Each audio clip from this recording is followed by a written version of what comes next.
नाजरीन 9 अप्रैल रात 12 बजे तक आखिरी डेडलाइन थी।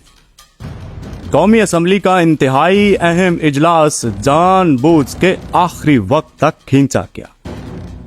आखिरी बाल, आखिरी चाल, आखिरी घंटा और आखिरी पत्ता, सब परेशान थे क्या होने जा रहा है। एसाब की जंग थी, सारा दिन गुजर गया, बात आखिरी लम्हों तक पहुंच गई।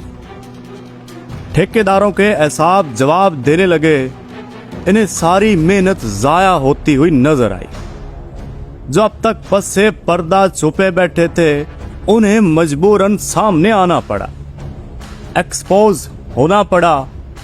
आखिरी घंटे में सब एक्टिव हो गए। छुट्टी के दिन आधी रात को अदालतें खुल गई। मुंसिफाने रियासत जौक दर जौक पहुंचने लगे।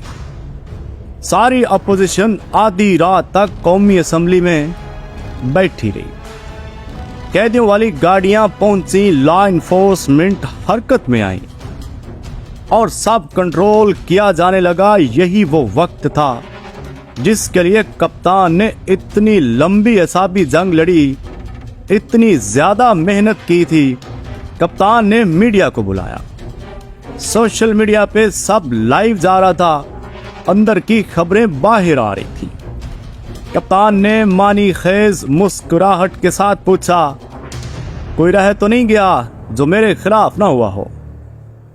मतलब कोई रह तो नहीं गया जो वाज़ेह तौर पर कौम के सामने एक्सपोज ना हुआ हो? सहाफियों ने कहा, जी नहीं।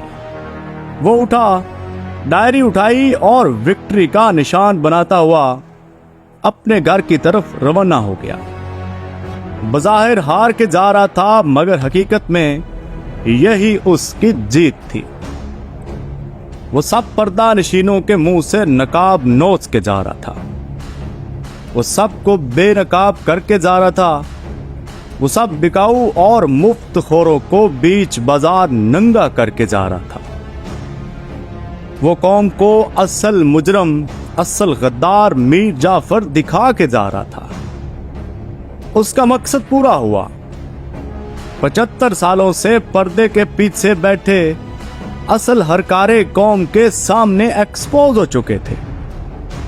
यही उसकी जीत थी, यही उसका मास्टर स्ट्रोक था। इसलिए तो किसी ने बोला था, काम चंगे कर गया, गद्दार सारे नंगे कर गया। वीडियो अगर अच्छी लगी हो तो हमारी इस वीडियो को लाइक और शेयर करें। अगर हमारे इस फेसबुक पेज सोशल टीवी पर नए हैं तो इसे जल्दी से फॉलो करें ताकि मजीद वीडियोस आपको मिलती रहे।